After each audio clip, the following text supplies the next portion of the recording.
untuk kita semua. Selamat datang di program pengembangan dosen dan uji kompetensi pernyataan diri dosen untuk unjuk kerja Tridharma Perguruan Tinggi atau yang biasa disebut dengan PDD UKTPT sebagai bagian dari sertifikasi dosen tahun 2025 yang dirancang untuk memajukan kualitas pendidikan yang ada di Indonesia. Perkenalkan, saya Devi Anggreni, dosen program studi S1 Manajemen Fakultas Ekonomi Universitas Dharma Persada. Perkenankan saya untuk menjelaskan secara singkat mata kuliah yang saya ampu pada semester ini, yaitu mata kuliah Akuntansi Manajemen. Pada implementasinya, pengajaran yang saya lakukan mengacu pada pendekatan DIA, yaitu Delivery, Interaction, and Assessment. Video ini dibuat untuk memenuhi persyaratan sertifikasi dosen tahun 2025 dalam unjuk kerja Tridharma Perguruan Tinggi atau PDD UKTPT, khususnya pada aspek pengajaran. Sebelumnya saya akan memulai dengan deskripsi umum terkait mata kuliah Akuntansi Manajemen. Mata kuliah ini merupakan mata kuliah wajib yang harus diambil oleh mahasiswa semester 4 dengan kredit 3 SKS. Yang berisi pokok bahasan tentang ruang lingkup akuntansi manajemen, konsep pemisahan biaya, analisis titik impas, activity based management, pengambilan keputusan taktis dan strategis, penganggaran, alokasi biaya, job order costing, cost operation, manajemen persediaan, harga transfer, biaya mutu dan lingkungan serta total kualitas manajemen, dan terakhir pengukuran kinerja. Pada mata kuliah ini, mahasiswa diharapkan dapat memahami konsep-konsep dasar akuntansi manajemen, akuntansi berdasarkan aktivitas, dan perhitungan harga pokok produk dan jasa, serta perencanaan dan pengendalian yang digunakan sebagai dasar pengambilan keputusan.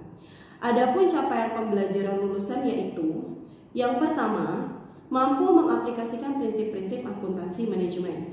Yang kedua, mampu memanfaatkan ilmu pengetahuan dan teknologi pada bidang akuntansi manajemen. Yang ketiga, mampu beradaptasi terhadap situasi yang dihadapi. Yang keempat, menguasai konsep teoritis bidang ilmu manajemen secara umum. Yang kelima, menguasai konsep teoritis bidang ilmu akuntansi dan akuntansi manajemen. Yang ketujuh, mampu mengambil keputusan yang tepat berdasarkan analisis informasi dan data. Yang kedelapan, mampu memberikan petunjuk dalam memilih berbagai alternatif solusi secara mandiri. Yang kesembilan, bertanggung jawab secara profesional dan etik terhadap pencapaian hasil kerja individu maupun hasil kerja kelompok. Dan yang terakhir, yang ke-10, bersikap sesuai dengan tuntunan spiritual, sosial, dan profesional. Sedangkan untuk capaian pembelajaran mata kuliah atau CPMK, setelah mengikuti mata kuliah ini, mahasiswa diharapkan memiliki kemampuan dalam memahami akuntansi manajemen, memahami akuntansi berdasarkan aktivitas dan lain-lain yang terkait akuntansi manajemen sebagai dasar untuk pengambilan keputusan. Adapun referensi yang digunakan dalam mata kuliah akuntansi manajemen ada beragam, seperti e-book, buku-buku yang berkaitan dengan akuntansi manajemen, pengambilan keputusan, sumber pustaka, dan beberapa referensi lainnya. Sistem pembelajaran pada mata kuliah akuntansi manajemen menggunakan metode pembelajaran aktif secara tatap muka yang mengutamakan peran dan keaktifan mahasiswa pada proses perkuliahan, yaitu dengan ceramah, pembelajaran kolaboratif, tanya jawab, dan pemberian tugas secara kelompok maupun secara individu. Perkuliahan ini terdiri dari 14 kali pertemuan dan 2 kali ujian, yaitu ujian tengah semester pada pekan ke-8 dan ujian akhir semester pada pekan ke-16. Untuk evaluasi pembelajaran mata kuliah akuntansi manajemen ini, terdapat 4 komponen penilaian yang terdiri dari 10% kehadiran, 20% tugas, 30% hasil nilai ujian tengah semester, dan 40% dari hasil ujian akhir semester. Maka nilai keseluruhan adalah 100%. Baik, Demikian yang bisa saya sampaikan terkait mata kuliah akuntansi manajemen untuk mahasiswa program studi S1 Manajemen Fakultas Ekonomi Universitas Dharma Persada. Selanjutnya, saya akan memberikan cuplikan bagaimana proses pengajaran yang saya lakukan secara tatap muka di dalam kelas. Selamat menyaksikan. Bismillahirrahmanirrahim. Assalamualaikum warahmatullahi wabarakatuh. Waalaikumsalam warahmatullahi wabarakatuh. Apa kabar semuanya? Baik. Ya, oke teman-teman. Hari ini saya akan membahas tentang manajemen persediaan ya, yang dimana dalam perusahaan ya selain modal kita juga butuh yang namanya persediaan. Apa sih persediaan itu? Persediaan stok bahan ya, stok bahan yang digunakan untuk kebutuhan produksi pada periode berikutnya gitu ya. Nah, kira-kira bagaimana stok persediaan yang baik gitu ya? Apakah stok persediaan itu hanya dalam bentuk uang atau dalam bentuk produk? Produknya dalam bentuk apa? Bahan baku gitu misalnya ya, bahan baku yang awet jangka panjang atau memang yang tidak bisa disimpan dalam jangka panjang gitu ya. Selanjutnya apa ini persediaan? Nah, persediaan merupakan bagian dari modal kerja yang tertanam dalam bahan baku, barang setengah jadi maupun berupa barang jadi tergantung dengan jenis industrinya. Jadi kalau misalnya kita bicaranya tentang industri rumahan seperti apa biasanya kalau rumahan? Catering. Apa bahan baku yang biasa disimpan untuk penggunaan bahan baku catering? Biasanya ada beras ya, jangka panjang ada beras, lalu ada minyak, tepung gitu ya. Nah kemudian gas misalnya. Kemudian ada lagi bahan baku yang tidak bisa disimpan atau persediaan yang tidak bisa disimpan dalam jangka waktu yang lama ya. Contohnya seperti apa? Cabai, sayur, gitu ya, telur, semua itu ada umur penyimpanannya. Nah sehingga kalau misalnya dalam industri rumahan, misalnya mereka semuanya gitu ya belanja di bahan baku ini banyak sekali gitu ya persediaan. Tujuannya untuk misalnya biar belanjanya lebih banyak kan nanti lebih murah gitu ya. Tapi kenyataannya kalau bahan-bahan yang tidak bisa disimpan dalam umur yang panjang itu akan membuat industri menjadi rugi. Kenapa ruginya? Bahan bakunya busuk, tidak terpakai, akhirnya jadi kebuang gitu ya. Tadinya kita mau untung jadi rugi. Selanjutnya, jika persediaan terlalu tinggi ya, maka biaya penyimpanannya tinggi, biaya bunga tinggi, pemeliharaannya tinggi, kemungkinan kerugian dan memperkecil keuntungan perusahaan. Nah ini maksudnya kenapa kita nggak boleh ya, atau kita tidak diperkenankan untuk menyimpan bahan baku atau misalnya persediaan itu disimpan terlalu banyak gitu atau terlalu tinggi. Misalnya kalau dalam industri rumahan tadi ya, kita bicara rumahan aja yang kecil dulu. Misalnya kayak barang-barang yang frozen food itu kan punya nilai ya, tapi punya umur simpan. Frozen food itu kalau sudah di atas 2 minggu, walaupun dia bertahan gitu ya, bentuknya, mungkin rasanya, tapi pasti kualitasnya sudah berbeda. Rasanya juga pasti akan sedikit berbeda juga gitu ya. Walaupun misalnya kita nih 1 bulan di freezer gitu ya. Saya pernah menyimpan frozen food itu nggak lama juga gitu ya. Jadi kenapa di sini dibilang biaya penyimpanannya tinggi? Kalau kita nggak mungkin ya frozen food itu kita taruh di luar pendingin gitu ya. Di chiller dan di freezer aja itu beda nggak? Beda. Umurnya lebih panjang di freezer. Nah biasanya kalau di industri rumahan itu mereka punya freezer yang besar itu yang cuma isinya freezer doang ya, tahu kan? Yang kotak putih gitu ya. Nah itu memang kalau dari konsumsi listriknya tidak banyak gitu ya, tapi kita jadi punya tugas tambahan gitu. Misalnya kita harus nguras tuh freezernya berapa hari sekali supaya menjaga kualitasnya tetap baik gitu ya. Makanya di sini dibilang kalau biaya penyimpanannya tinggi, lalu ada biaya pemeliharaannya juga tinggi gitu ya. Nah Selanjutnya,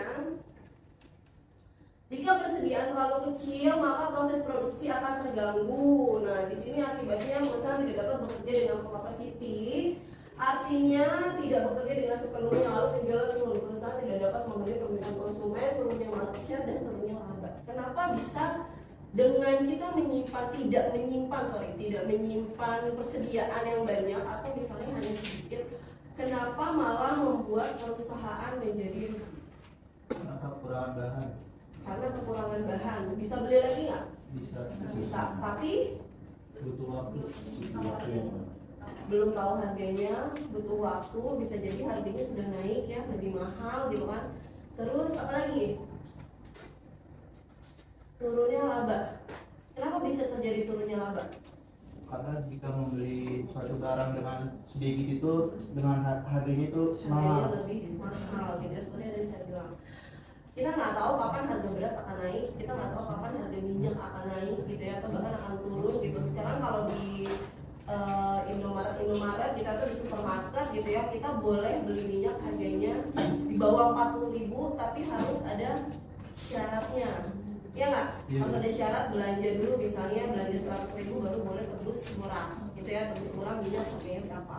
Dan kalau misalnya kita beli minyak pun pada saat, kalau teman-teman ingat ya, pada saat waktu tahun berapa tuh harga minyak naik-naiknya? Tahun lalu ya, tahun yang lalu ya, waktu masih pandemi kalau nggak salah. Harga minyak itu dari yang 1 liternya ribu ya dulu kalau nggak salah ya, terus 2 liter kemasan yang besar tuh 20.000, sekarang jadi yang kemasan 2 liter tuh jadi 40.000 ya. Udah gitu belinya nggak boleh banyak, dibatasin. Ya, kenapa? Supaya semua masyarakat juga menerima manfaatnya, mendapatkan minyak itu gitu ya, walau dengan harga yang mahal gitu ya. Jadi kenapa persediaan dengan stok sedikit nggak bagus, kenapa dengan stok yang banyak juga nggak bagus? Makanya tadi saya bilang setiap perusahaan atau usaha harus dimulai dengan rencana anggaran. Ya, rencana nih kira-kira penyediaan bahan bakunya berapa banyak, lalu apa saja yang harus dibeli. Kalian harus bikin tulis anggarannya, list rincian produknya gitu ya, sehingga perusahaan dapat menentukan labanya gitu ya. Nah, di sini ada faktor yang mempengaruhi investasi dalam persediaan ya. Yang pertama ada tingkat penjualan, sifat teknis, lamanya proses produksi, daya tahan bahan baku, dan lama pembelian dan pengiriman. Kenapa investasi sangat berpengaruh dalam persediaan gitu ya? Faktor yang mempengaruhi investasi dalam persediaan maksudnya kenapa sih kita mesti investasi persediaan gitu? Tadi kan teman-teman sudah jawab ya, yang pertama ya sudah pasti kalau misalnya harga bahan bakunya lebih murah ya, kita harus beli dengan harga lebih mahal gitu ya. Tapi kita harus tahu, seperti contohnya tadi catering. Kalau kita udah tahu dalam 1 bulan kita akan dapat catering gitu ya, lebih banyak gitu misalnya. Kita dapat catering banyak pesanan gitu kan. Dan kita harus tahu nih kira-kira apakah dalam 1 bulan itu semua pesanan lauknya sama atau berbeda. Misalnya kalau ternyata dalam 1 bulan pesanannya itu yang sama telur balado, berarti bisa nggak kita stok telur? Bisa. Tapi kita harus ingat umur telur itu tidak lama ya. Kadang-kadang gini, saya pernah beli di supermarket, jadi umurnya cuma 1 bulan gitu ya. Saya lihat ekspektasi itu 1 bulan, tapi ternyata baru 2 hari di rumah saya itu warnanya sudah berubah gitu. Jadi kuningnya tuh udah nggak menyatu lagi, tapi kadang-kadang agak busuk gitu ya. Kan kita nggak bisa salahin supermarketnya juga, karena packaging dari supermarketnya sudah berbentuk ya seperti itu gitu ya, sudah dilabel, mungkin itu dari produsennya atau dari peternaknya langsung gitu, kita nggak tahu ya berapa lama. Nah, kemudian tingkat penjualan ini, makin tinggi omset penjualan maka makin besar investasi pada persediaan. Kadang-kadang yang dilakukan ya oleh pengusaha, misalnya kita dapat omset banyak nih ya, hasil dari catering, hasil dari catering 1 bulan kita keuntungannya misalnya 20 juta. Terus kita langsung gatel gitu ya, kita stok beras yuk gitu. Kita beli misalnya 10 karung beras. Ternyata dalam jangka waktu 3 bulan ke depan kita nggak ada pesanan. Terus beras itu gimana? Akan baik-baik saja? Enggak, beras itu akan mengalami kerusakan. Apa contohnya? kebutuhan, terus berasnya tuh berubah jadi kayak bubuk gitu ya. Nah itu terjadi pada beras-beras yang memang biasanya tidak terlalu bagus gitu ya, atau mungkin dijual di pasaran dengan harga yang murah gitu. Karena walaupun harga beras sekarang sudah lumayan ya, sudah lumayan terjangkau menurut saya, karena sebenarnya dulu tuh mungkin pada zamannya orang tua kalian ya, orang tua saya itu masih dapat harga beras tuh seliter 1.000 gitu ya, 2.000 gitu kan. Sekarang tuh beras itu yang paling bagus aja per liternya bisa sekitar 15 ribuan gitu ya. Belum juga yang di kemasan-kemasan yang 5 kilo itu juga pernah terjadi pembatasan pembelian juga sama gitu. Tapi sebagus-bagusnya beras, walaupun dia paling bagus misalnya panen sendiri gitu misalnya, itu tetap dia tidak bisa bertahan lama misalnya lebih dari 1 tahun gitu ya, karena pasti akan terjadi perubahan. Kadang-kadang kita nyimpennya nggak benar, jadi dia ada lembabnya gitu ya, kemudian misalnya dari makan tikusnya nih kita nggak tahu jadi bolong gitu kan. Nah itu yang bikin nomor simpannya tidak mampu. Kemudian ada sifat teknis dan produksi ya, produksi pesanan dan produksi massal. Pesanan ini persediaannya beragam dan banyak, sedangkan produksi massal persediaannya bisa diatur. Apa contoh produksi massal? Spanduk, aksesoris, yang semuanya tuh punya capnya masing-masing gitu ya, sesuai dengan partai politiknya. Nah kemudian lamanya proses produksi. Jadi kalau proses lama, BDP itu apa?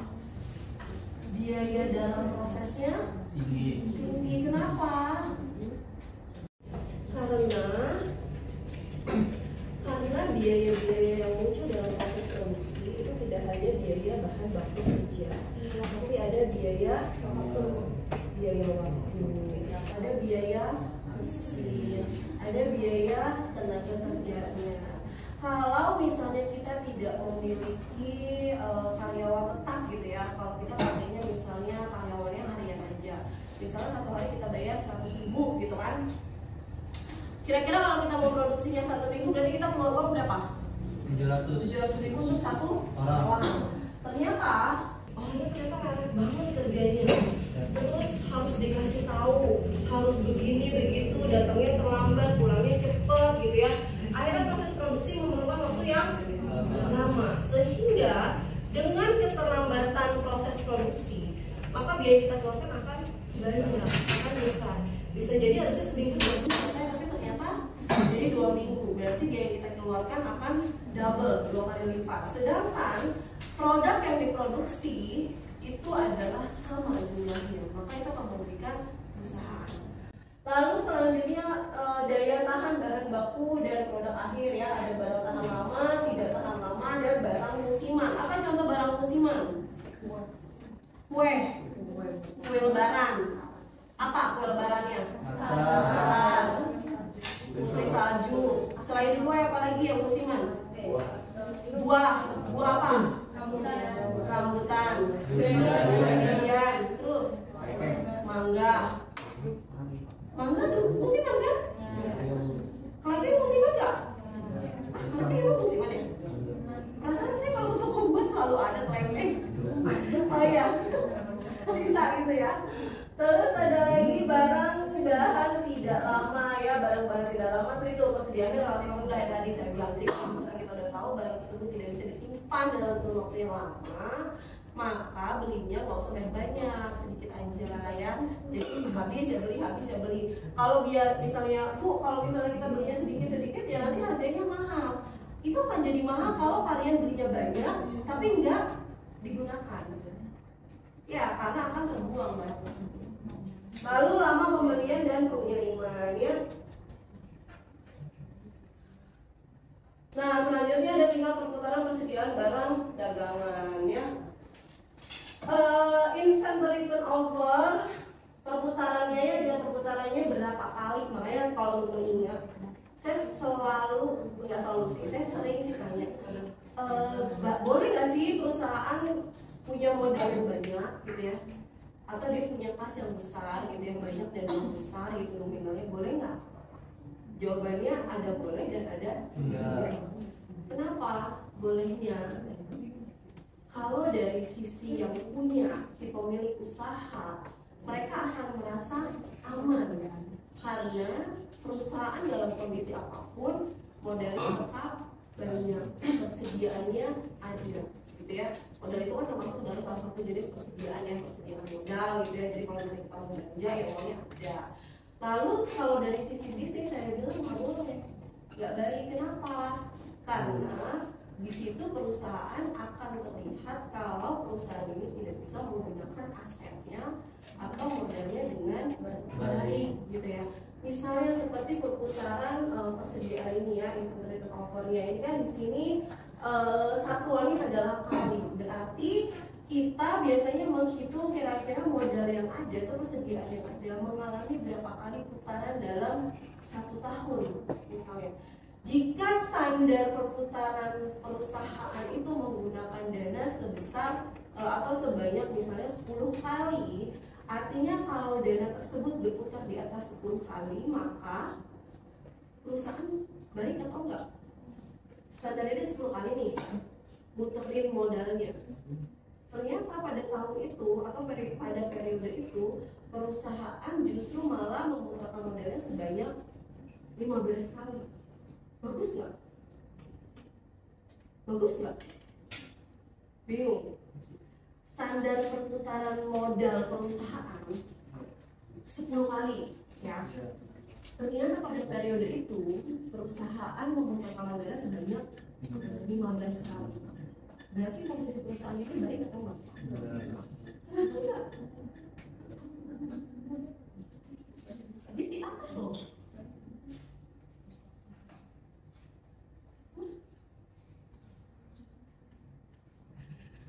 Saya punya uang nih ya, saya punya uang 10 juta misalnya. Saya puterin nih 10 juta, saya berharapnya 10 juta ini 10 kali balik modal. Jadi 10 juta pertama saya nih, saya kasih ke kalian nih, puterin gitu ya misalnya. Nah habis itu, kalian balik nih ke saya, Bu, ini saya baliknya 10 juta. Tapi saya masih ada di untungnya saya puterin. Diputerin lagi tuh. Terus dari untung yang ada, dia punya untung lagi. Untung yang ada tuh dikasih lagi ke saya. Berarti berputar berapa kali? 2. Dari untung yang ketiga dapat lagi untung, diputerin lagi. Nah standar saya pengennya dalam satu periode itu uang saya berputar 10 kali. Tapi kenyataannya lebih dari itu. Maka saya untungnya lebih banyak. Berarti semakin banyak perputaran yang dilakukan perusahaan akan modalnya, maka perusahaan tersebut semakin bagus, semakin efektif menggunakan dananya. Ya, kecuali misalnya terus abis saya berputar 15 kali, ternyata tahun depannya itu berputarnya cuma 5 kali aja. Ya, berarti saya mengalami apa? Penurunan dari pendapatan. Pendapatan dari mana? Dari perputaran modal saya. Telur gitu ya, kayak telur ini rata-rata disimpannya harusnya 2 minggu aja. Jadi kalau misalnya lewat 2 minggu, berarti dia sudah nggak boleh dipakai. Contohnya gini, ibu mertua saya itu seorang pengusaha kacang mede. Kacang mede yang sudah digoreng ya. Dalam proses produksi kacang mede, saya tanya, kenapa sih gorengnya nggak malam aja? Saya bilang ya, jadi kalau misalnya siang capek ya udah berarti terus malam lanjut lagi. Tapi ibu saya bilang nggak bisa goreng mede malam. Karena apa? Karena suhunya berbeda, sehingga akan membuat rasa pada kacang mede yang digoreng pada pagi, siang, dan malam itu beda rasa. Nah ini tadi EOQ, Economical Order Quantity, yaitu metode yang digunakan untuk menentukan jumlah pembelian bahan baku yang ekonomis, gitu ya. Nah ini yang termasuk ordering cost atau procurement. Jadi gini, kalau di perusahaan ada yang namanya procurement. Procurement itu adalah divisi yang mengatur apa? Pengadaan baik barang maupun jasa. Itu kalau di perusahaan ya, salah satunya seperti di bank, mereka ada divisi yang namanya procurement. Jadi kerjaannya adalah memberikan pengadaan yang diminta oleh misalnya bank gitu ya, berupa atau mesin hitung uang gitu ya. Terus ada lagi apa kalau buat teller gitu ya, mesin apa, bukan mesin amplop gitu ya, amplop untuk uang gitu kan. Nah ini termasuk dalam order cost atau procurement ya, biaya sama proses persiapan, biaya pengiriman. Lalu yang termasuk storage itu ada biaya sewa gedung, pemeliharaan, penimbang barang, asuransi, dan biaya modal. Nah ini ada menghitung EOQ atau economical order quantity ya. EOQ sama dengan akar dari 2 dikali R dikali S dibagi P dikali L ya. R nya jumlah dalam unit, S nya biaya pesanan, P nya harga pembelian, L nya adalah biaya penyimpanan atau pemeliharaan. Nah ini contohnya.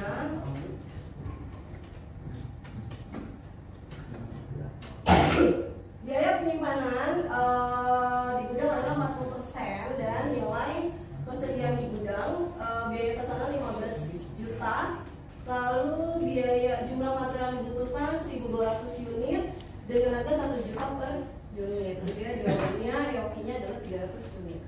Artinya cara pembelian yang paling ekonomis ialah membeli bahan sebanyak 300 unit sekali pesan. Jadi untuk kebutuhan sebanyak 1.200 unit, maka pemesanan dilakukan secara bertahap, yaitu sebanyak 4 kali. Ya, sebenarnya kebutuhan material sebanyak 1.200 juga dapat dipenuhi dengan berbagai cara. Nah, contohnya ini bisa 1 kali sampai dengan 12 kali. Tapi balik lagi semua ini tergantung dengan kebutuhan dan biaya. Ya, karena semakin kalian sering beli barang, maka biayanya akan semakin besar. Selesai. Sampai sini ada pertanyaan nggak? Oke, silakan. Dengan Mbak siapa? Tadi kan dengan Rasian Devira, tadi sebelumnya kan ada pembahasan tentang JIS. Apa sih Bu yang dimaksud dengan sistem JIS dan keuntungannya itu apa yang akan kita dapat dengan JIS instan? Oh, JIS ya, JIS in time ya. Yeah. Oke, jadi JIS in time itu merupakan manajemen produksi yang bertujuan untuk menekan pemborosan, gitu ya. Atau misalnya dengan menekan pemborosan, maka terjadinya perusahaan bisa meningkatkan efisiensi perusahaan. Contohnya apa? Misalnya, kalau just in time berarti kan itu permintaan yang terjadi pada hari itu juga kan, namanya kita just in time gitu ya. Jadi spare part ya, yang menyediakan spare part misalnya khusus bukan di bengkel resmi ya, misalnya di bengkel-bengkel pinggir jalan gitu ya, atau kalau misalnya mau bengkel resmi Honda gitu, misalnya kita sebut Honda, terus kemudian ada mobil dengan merek Suzuki misalnya masuk ke Honda, kira-kira dia mau cari spare partnya, ada nggak di situ? Nggak ada, karena dia tidak menyediakan spare part selain Honda gitu ya. Apa yang waktu sangat baik ya, jadi kalian harus support semua. Oke, terima kasih teman-teman. Saya akhiri, assalamualaikum warahmatullahi wabarakatuh. Demikian cuplikan video pengajaran dari saya. Semoga dapat menjadi gambaran tentang kinerja pengajaran yang saya lakukan. Akhir kata saya ucapkan terima kasih yang sebesar-besarnya kepada tim penilai sertifikasi dosen tahun 2025 yang diselenggarakan oleh Kemendikbudristek. Tak lupa juga saya ucapkan terima kasih kepada Universitas Dharma Persada, terima kasih kepada Fakultas Ekonomi, khususnya program studi manajemen yang telah memberikan kesempatan kepada saya.